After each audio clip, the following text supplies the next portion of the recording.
ദീപകം ഹൃദയോദ്ദീപകം ജീവദായകം.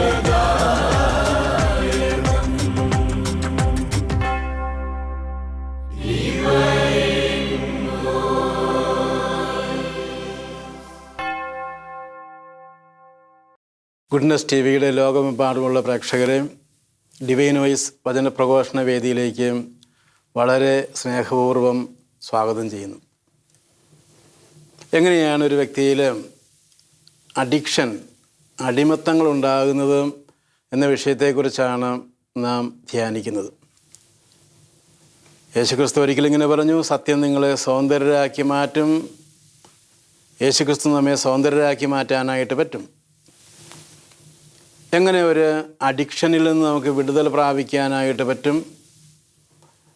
തീർച്ചയായും യേശുക്രിസ്തു പറഞ്ഞൊരു വചനവും ഇതുമായി ചേർത്ത് നാം വായിക്കണം. പരിശുദ്ധാത്മാവ് നിങ്ങളുടെ മേൽ വരും, നിങ്ങൾ ശക്തി പ്രാപിക്കും. നമുക്ക് പ്രാർത്ഥനാപൂർവം വചനം കേൾക്കാനായിട്ട് ഒരുങ്ങാം. ദൈവവചനം കേൾക്കാനായുള്ള ഏറ്റവും നല്ല ഒരുക്കം പരിശുദ്ധാത്മാവിനെ ക്ഷണിക്കുക എന്നുള്ളതാണ്. പരിശുദ്ധാത്മാവ് എന്നിലേക്ക് വരണമേ,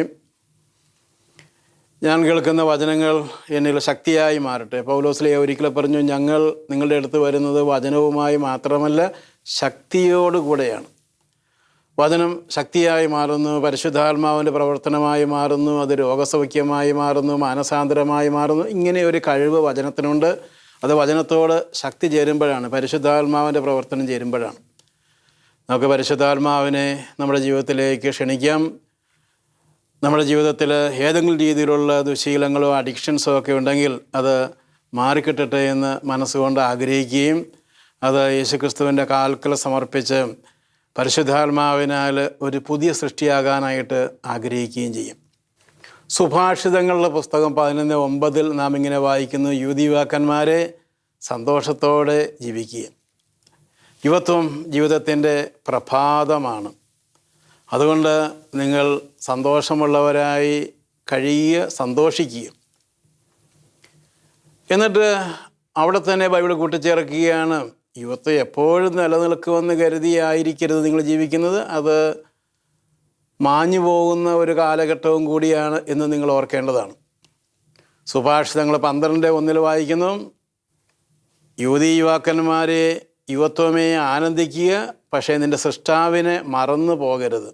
മറന്നുപോയാൽ ഇപ്പോൾ നീ ആയിരിക്കുന്ന ഈ ആനന്ദം തന്നെ നിനക്ക് കെണിയായിട്ട് മാറും. നീ പറയും, എല്ലാം വെറുതെ കളഞ്ഞതുപോലെ ആയിപ്പോയി, എൻ്റെ സമയവും സമ്പത്തും എല്ലാം ഞാനൊരു കെണിയിൽ ആയിരിക്കുന്നു.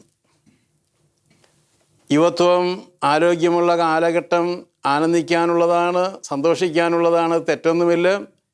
വിശുദ്ധ പൗലോസ്ലീഹ ക്രിസ്തുമതത്തിൻ്റെ ജീവിതചര്യയെക്കുറിച്ച് പറയുമ്പോൾ ഫിലിപ്പിയർ 4 പറയുന്നുണ്ട്, എപ്പോഴും സന്തോഷത്തോടു കൂടെ ആയിരിക്കുക. 1 തെസ്സലോനിക്കർ 5:16, 17 ഇതേ കാര്യം തന്നെ പറയുന്നുണ്ട്, എപ്പോഴും സന്തോഷമുള്ളവർ ആയിരിക്കുക.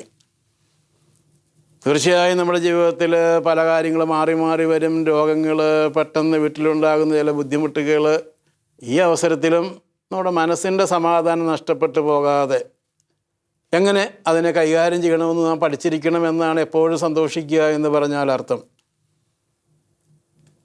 ഞാൻ എൻ്റെ ചില ക്ലാസ്സുകളിൽ പറയാറുള്ള കാര്യമാണ്, നമ്മുടെ വീടുകളിലെല്ലാം സന്തോഷത്തിൻ്റെ എണ്ണം കൂട്ടണം. അങ്ങനെ സന്തോഷത്തിൻ്റെ എണ്ണം കൂട്ടുകയാണെങ്കിൽ നമ്മുടെ മക്കൾ, പ്രിയപ്പെട്ടവർ, പാപകരമായ സന്തോഷത്തിൻ്റെ പിന്നാലെ പോകുകയില്ല. പാപകരമല്ലാത്ത സന്തോഷങ്ങളുടെ എണ്ണം വീട്ടിൽ കൂട്ടുക. ഒരാളുടെ ജന്മദിനം ആഘോഷിക്കുന്നതാകാം, ഫീസ്റ്റ് ആഘോഷിക്കുന്നതാകാം, അല്ലെങ്കിൽ കുടുംബം ഒരുമിച്ച് എവിടെയെങ്കിലും പുറത്തു പോകുന്നതാകാം. നിങ്ങളുടെ ബഡ്ജറ്റിന് താങ്ങാവുന്ന രീതിയിൽ, പാപകരമല്ലാത്ത രീതിയിൽ ആഹാരം വഴിയും യാത്ര വഴിയും വിനോദം വഴിയൊക്കെ സന്തോഷങ്ങളുടെ എണ്ണം കൂട്ടാനായിട്ട് ശ്രമിക്കുകയും.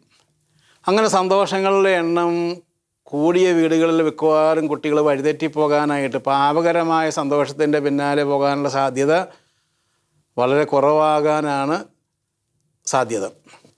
കാരണം അവർക്ക് അവരുടെ വീട്ടിൽ തന്നെ പാപകരമല്ലാത്ത ആനന്ദങ്ങളുണ്ട്. അവർക്ക് പാപകരമല്ലാത്ത സന്തോഷം എന്താണെന്ന് അവർക്കറിയാം. കാരണം അവരുടെ അമ്മ നല്ല ആഹാരം വഴി, അപ്പൻ ചില യാത്രകൾ ക്രമപ്പെടുത്തി, അല്ലെങ്കിൽ രണ്ടുപേരും കൂടി ചേർന്ന് പാപകരമല്ലാത്ത ആനന്ദങ്ങളുടെ എണ്ണം കൂടുതലുള്ള വീടുകളിൽ മിക്കവാറും അവരുടെ മക്കൾ പാപകരമായ ആനന്ദങ്ങളുടെ പിന്നാലെ കാര്യമായി പോയെന്ന് വരികയില്ല. എങ്കിലും ഞാൻ പറഞ്ഞൊരു കാര്യം, ധൂർത്തപുത്രൻ്റെ കാര്യം മറന്നു പോകരുത്. പിതാവ് അവരുടെ വീട്ടിൽ അവർക്ക് പാപകരമല്ലാത്ത ആനന്ദം കൊടുക്കാത്തത് കൊണ്ടാണ് അവൻ വഴിതെറ്റിപ്പോയത്. ആ രീതിയിൽ നാം ഒരിക്കലും ചിന്തിച്ചു പോകരുത്. എല്ലാത്തിനും അപവാദങ്ങളുണ്ട്. ആ കാര്യം നാം തീർച്ചയായും മനസ്സിൽ ഓർത്തിരിക്കേണ്ടത് ആണ്. അപ്പോൾ യൗവനം ആനന്ദിക്കാനുള്ളൊരവസരമാണ്. ക്രിസ്തുമതം യേശുവിൽ വിശ്വസിക്കുന്നവരെന്ന് പ്രതീക്ഷിക്കുന്ന ഒരു കാര്യമാണ് സന്തോഷകരമായൊരു ജീവിതം. നമ്മുടെ സന്തോഷം എടുത്തു കളയുന്നത് പാപമാണ് എന്ന് ബൈബിള് പറയുന്നുണ്ട്. പാപമല്ലാത്ത ജീവിതം വഴി ഉണ്ടാകുന്നതിനെയാണ് ബൈബിള് സന്തോഷമെന്ന് വിളിക്കുക. പാപകരമായ രീതിയിലുണ്ടാക്കുന്ന എല്ലാ സന്തോഷത്തിൻ്റെ ഒരു പ്രത്യേകതയാണ് അതിനൊക്കെ അഡിക്ഷനുണ്ട്. അതൊക്കെ നമ്മളെ അടിമപ്പെടുത്തും.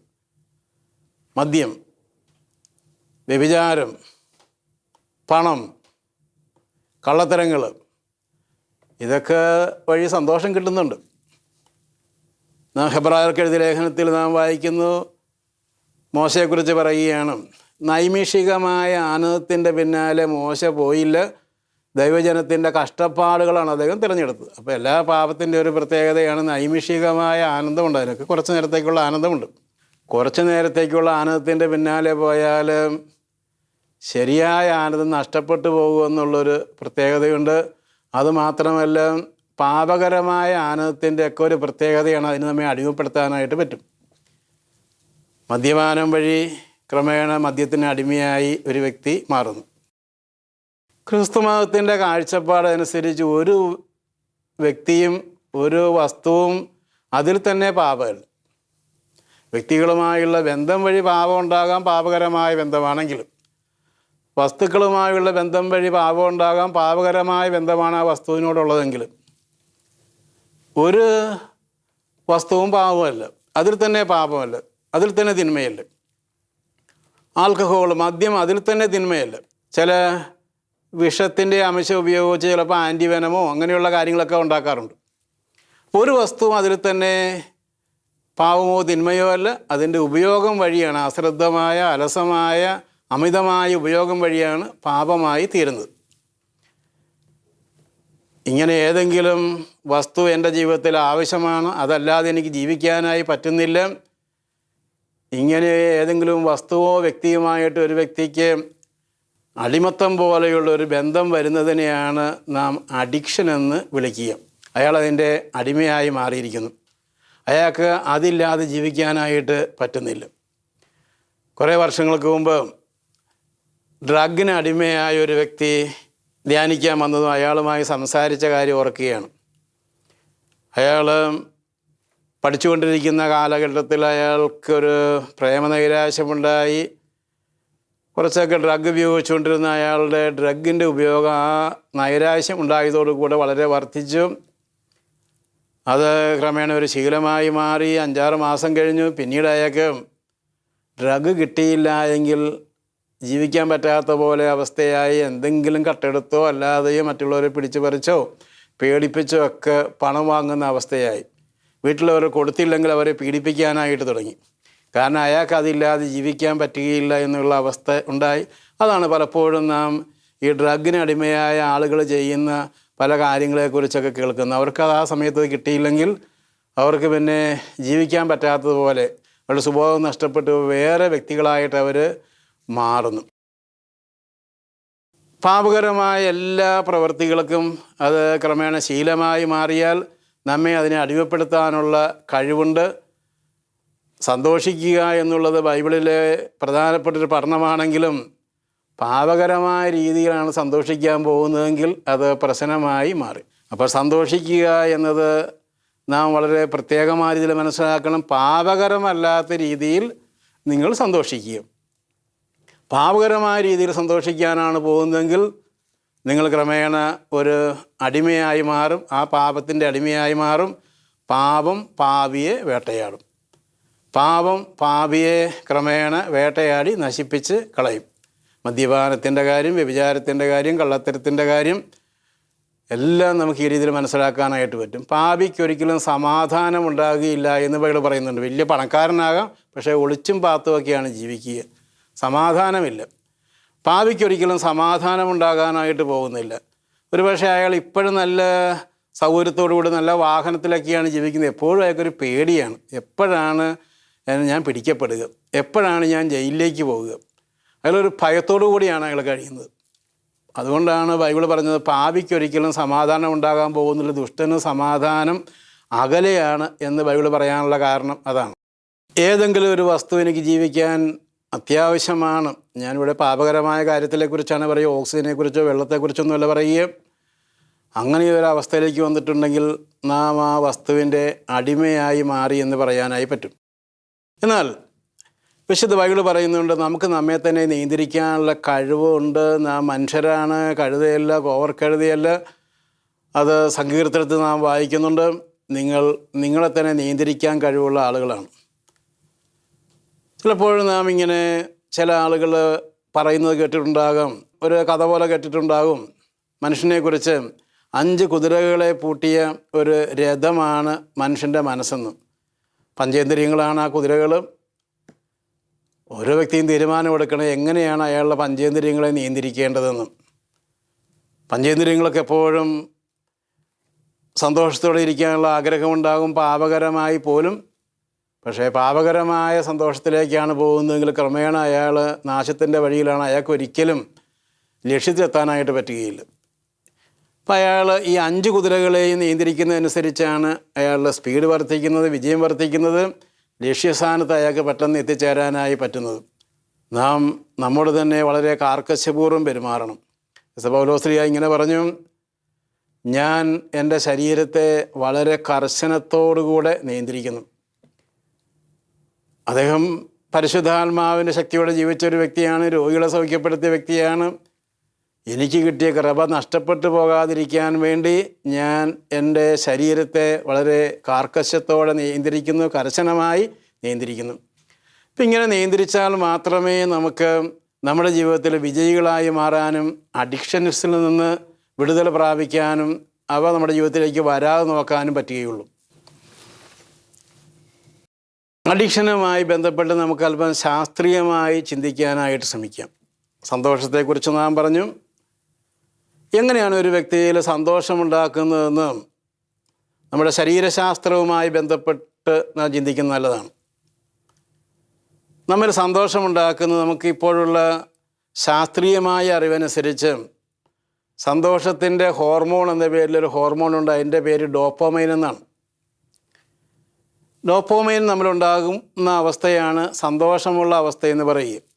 ഡോപ്പമൈൻ നമ്മളുണ്ടാകുന്നത് ഭക്ഷണം കഴിച്ചോ അങ്ങനെയൊന്നും ഉണ്ടാകുകയില്ല. ആ ഹോർമോൺ നമുക്ക് ടാബ്ലറ്റ് രൂപത്തിൽ സ്വീകരിക്കാനായിട്ട് പറ്റുകയില്ല. നമ്മുടെ നല്ല സംസാരം, പ്രാർത്ഥന, ബന്ധങ്ങൾ, അതുപോലെ തന്നെ പ്രകൃതിയുമായുള്ള ബന്ധം, ഇങ്ങനെ ഉള്ള സാമാന്യ ജീവിതത്തിലെ സന്തോഷകരമായി നാം പുറമേ ചെയ്യുന്ന കാര്യങ്ങൾ വഴിയാണ് ഈ ഡോപ്പമൈൻ നമ്മളുണ്ടാകുന്നത്.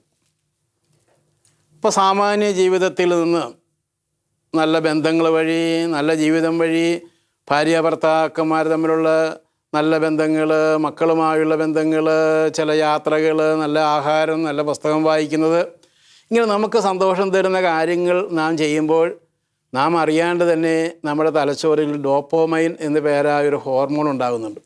ആ ഹോർമോണാണ് നമുക്ക് സന്തോഷം തരുന്നത്. കുറച്ചും കൂടി വ്യക്തമായി പറയാൻ വേണ്ടി നമ്മുടെ സാധാരണ ബന്ധം വഴി ഉണ്ടാകുന്ന ഡോപ്പമൈൻ്റെ ആവശ്യമേ നമുക്കുള്ളൂ. അത് നമുക്കൊരു 50 എന്ന് വിളിക്കാം. എന്നാൽ വേറൊരു സന്തോഷമുണ്ട്. അമിതമായി മദ്യപിക്കുമ്പോൾ, ഡ്രഗ് ഉപയോഗിക്കുമ്പോൾ, വ്യഭിചാരം ചെയ്യുമ്പോൾ ഒക്കെ നമുക്ക് സന്തോഷമുണ്ടാകുന്നുണ്ട്. അപ്പോഴും ഉണ്ടാകുന്നത് ഈ ഡോപ്പമൈൻ തന്നെയാണ്. സാധാരണഗതിയിൽ നമുക്ക് 50 മതിയെന്ന് കരുതുക. പക്ഷേ ഇങ്ങനെയൊക്കെ ചെയ്യുമ്പോൾ, ഡ്രഗ് ഉപയോഗിക്കുമ്പോൾ ഉണ്ടാകുന്നത് 5000 അതിൽ കൂടുതലൊക്കെയാണ്. ഞാനൊരു ഉദാഹരണത്തിന് പറഞ്ഞതാണ്. കുറച്ച് ദിവസം ഈ 5000 ഡോപ്പമൈൻ നമ്മുടെ തലച്ചോറിലുണ്ടായാൽ പിന്നെ 50 കൊണ്ടൊന്നും ഒരു കാര്യവുമില്ല. ഭാര്യയോട് വർത്തമാനം പറഞ്ഞിട്ടൊന്നും തോന്നുന്നില്ല, ഭർത്താവിനോട് വർത്തമാനം പറഞ്ഞിട്ട് തോന്നുന്നില്ല, മക്കളുമായിട്ടുള്ള സാമാന്യ ജീവിതം അയാൾക്ക് രസം തോന്നുന്നില്ല, സാമാന്യ ആഹാരം കഴിച്ചിട്ടും കാര്യമില്ല. അയാളുടെ തലച്ചോറ് പിന്നെ ഈ 5000 ഡോപ്പമൈന് വേണ്ടി ആഗ്രഹിച്ചുകൊണ്ടിരിക്കുകയാണ്. അതുമാത്രമേ അയാൾക്ക് പിന്നെ തൃപ്തി തരുന്നുള്ളൂ.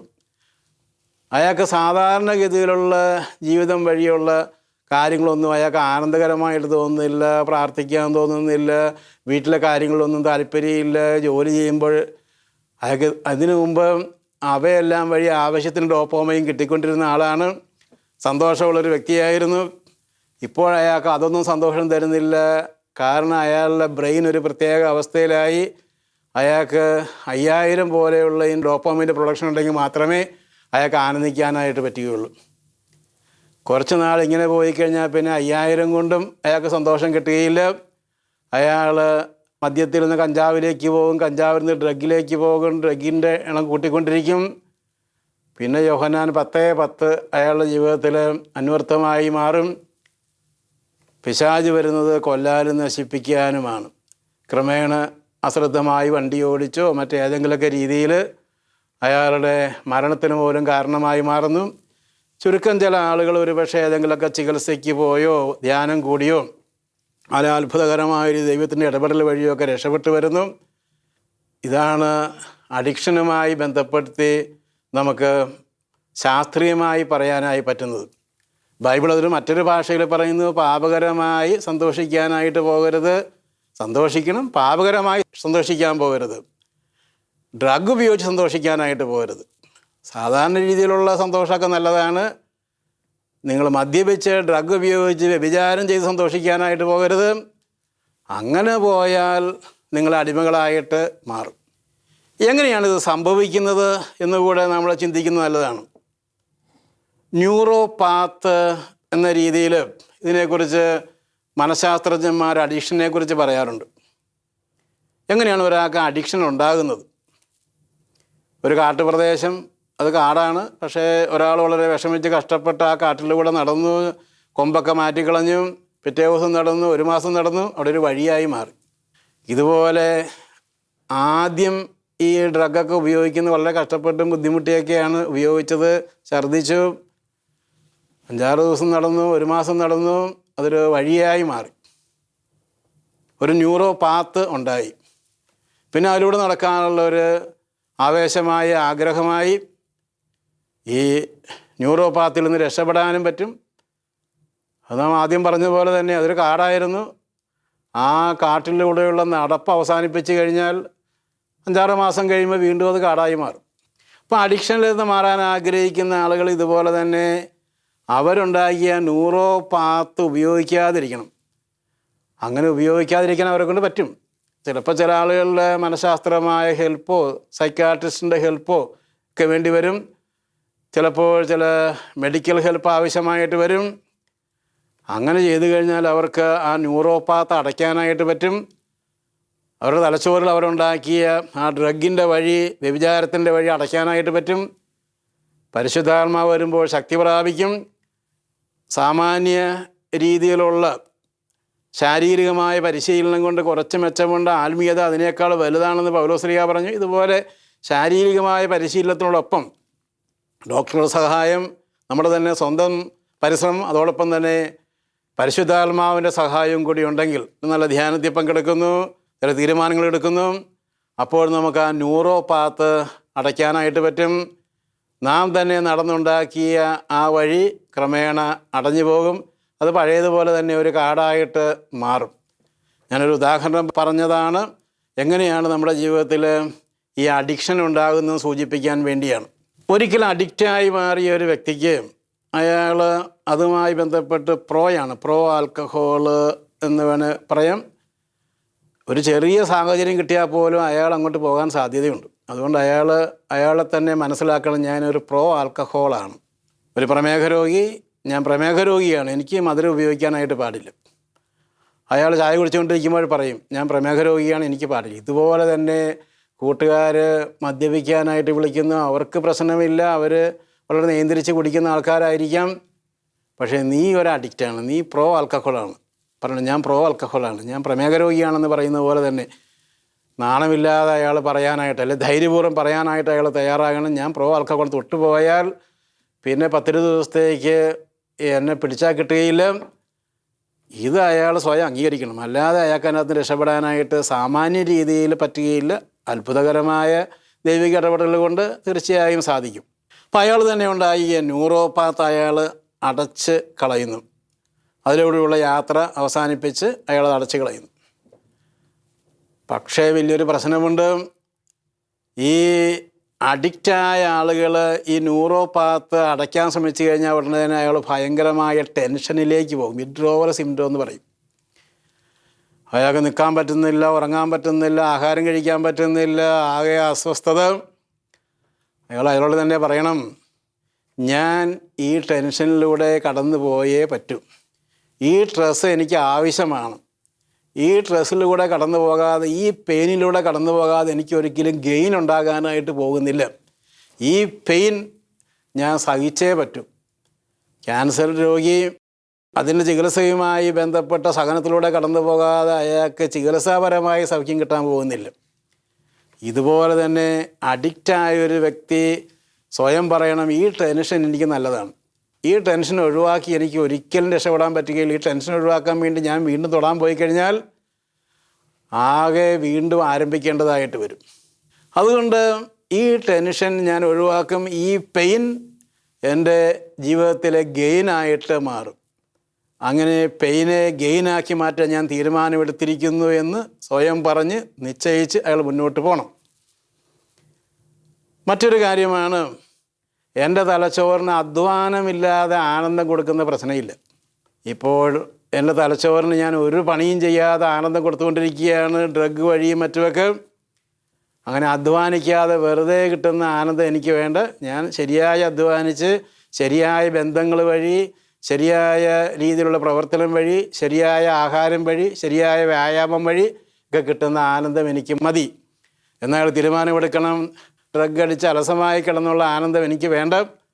എനിക്ക് ശരിക്കും ഒരു ബുദ്ധിയും ബോധമുള്ള മനുഷ്യന് കിട്ടുന്ന ആനന്ദം എനിക്ക് മതി എന്ന് അയാൾ തീരുമാനമെടുക്കണം. അതുപോലെ തന്നെ ചെയ്യേണ്ട മറ്റൊരു കാര്യമാണ്, അയാളുടെ ജീവിത രീതിയിൽ മാറ്റമുണ്ടാക്കണം.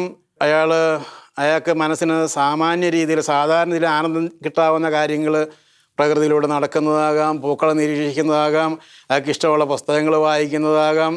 അയാൾ പല വിചാരപ്പെടുത്തുക. ഡ്രഗിൻ്റെ ചിന്തയിൽ നിന്ന് വേറെ ഏതെങ്കിലും നല്ല കാര്യങ്ങളിലേക്കുള്ള ചിന്ത എപ്പോഴും കൊണ്ടുവരിക. വെറുതെ അലസമായിരിക്കാതെ അയാൾ ശ്രദ്ധിക്കുക. ആത്മീയപിതാക്കന്മാർ പറയും, അലസൻ്റെ ഹൃദയം പിശാചിൻ്റെ പണിപ്പുരയാണെന്ന് പറയാറുണ്ട്. അതുകൊണ്ട് എപ്പോഴെങ്കിലും ഒരു അഡിക്ഷനിലേക്ക് വന്ന ആളുകൾ ഒരിക്കലും അലസമായിരിക്കരുത്. അവരുടെ വീട്ടുകാരും കൂട്ടുകാരും ഒക്കെ ശ്രദ്ധിക്കണം, അവരെ നിരീക്ഷിക്കണം. അവർക്ക് ഏതെങ്കിലും രീതിയിൽ പാപകരമല്ലാത്ത സന്തോഷകരമായ അവസ്ഥയിലൂടെ പോകാനായിട്ട് അവർക്ക് ഇട കൊടുക്കണം. മറ്റൊരു ആത്മീയമായ മാർഗമാണ് പ്രാർത്ഥിക്കുന്നവരുമായുള്ള കൂട്ടായ്മ. അവരുടെ കൂടെ ചേരുന്നത് അപ്പോൾ അവരുടെ മനസ്സിൽ വേറെ ചില ചിന്തകൾ കിട്ടും. അതുമാത്രമല്ല, പ്രാർത്ഥന വഴി ചിന്ത മാത്രമല്ല, പരിശുദ്ധാത്മാവിൻ്റെ ശക്തി അവർക്ക് കിട്ടും. മറ്റുള്ളവരുടെ പ്രോത്സാഹനമൊക്കെ അവർക്ക് വളരെ നല്ലത് ആണ്. ഇങ്ങനെ ശ്രദ്ധിച്ചു കഴിഞ്ഞാൽ അഡിക്ഷനിൽ നിന്ന് രക്ഷപ്പെടാനായിട്ട് പറ്റും. സന്തോഷിക്കുക എന്നുള്ളത് ഒരു ക്രിസ്ത്യാനിയുടെ, വിശ്വാസിയുടെ, ഏതൊരു മനുഷ്യൻ്റെ അവകാശമാണ്. പക്ഷേ സന്തോഷിക്കേണ്ടത് എങ്ങനെയാണെന്ന് ബൈബിൾ പറഞ്ഞു തരുന്നു. പാപകരമായ രീതിയിലല്ല സന്തോഷിക്കേണ്ടത്. പാപകരമായ രീതിയിൽ സന്തോഷിച്ചാൽ നീ അധികം താമസിക്കാതെ പറയും, ഇപ്പോൾ എനിക്ക് ഒന്നും സന്തോഷം തരുന്നില്ല, എല്ലാം വൃഥ, ഈ ജീവിതം പോലും വൃഥ, ഇനി ജീവിച്ചിട്ട് കാര്യമില്ല എന്ന ചിന്തയിലേക്ക് നീ കടന്നു പോകും. നമുക്ക് പരിശുദ്ധാത്മാവിലൂടെ നമുക്ക് ലഭിക്കുന്ന വലിയ ദാനമായ സമാധാനം സ്വന്തമാക്കാനായിട്ട് ആഗ്രഹിക്കാം. ഈശോ നമ്മെ അതിനായി സഹായിക്കും.